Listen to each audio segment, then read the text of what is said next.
Hi guys, today let us study about the vapor absorption refrigerator.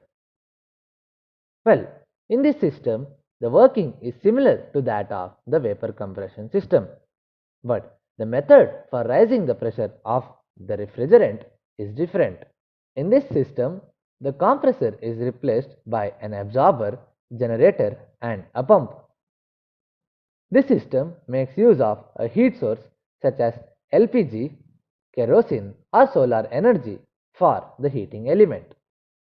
This refrigeration system runs more smoothly and quietly than the vapor compression refrigerator.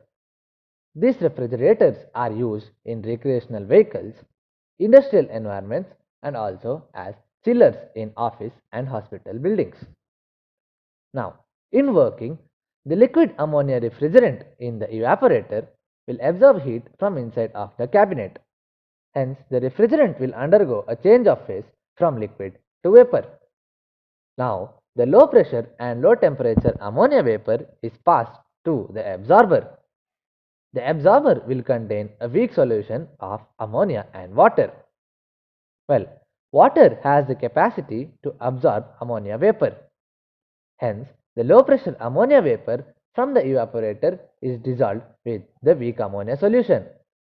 Hence, this will result in a strong ammonia solution in the absorber. This solution is then pumped to a generator through the heat exchanger at high pressures.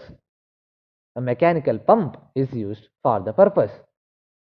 Now, while passing through the heat exchanger, the strong ammonia solution is warmed by the hot weak ammonia solution which is flowing from the generator to the absorber.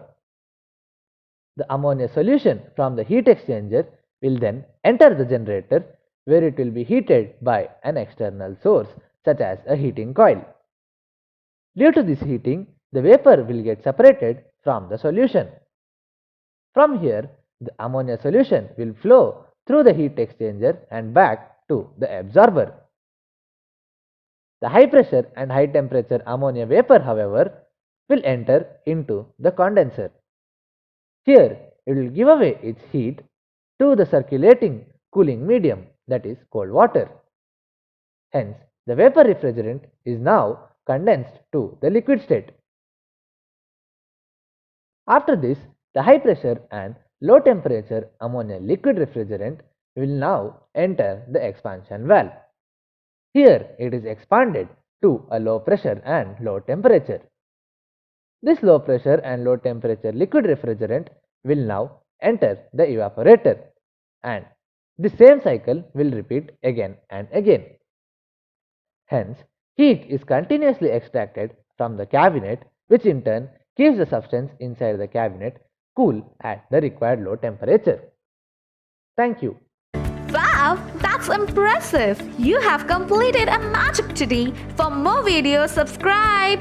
Join our Facebook group and Instagram page for group discussion and live magazine videos for exam preparation in an hour. We start at ClassFly community for students to learn from a friend in a simple way and support them in their own languages. If you are willing to be that one friend who saves us at the exam night preparation, then please join us by visiting classfly.in.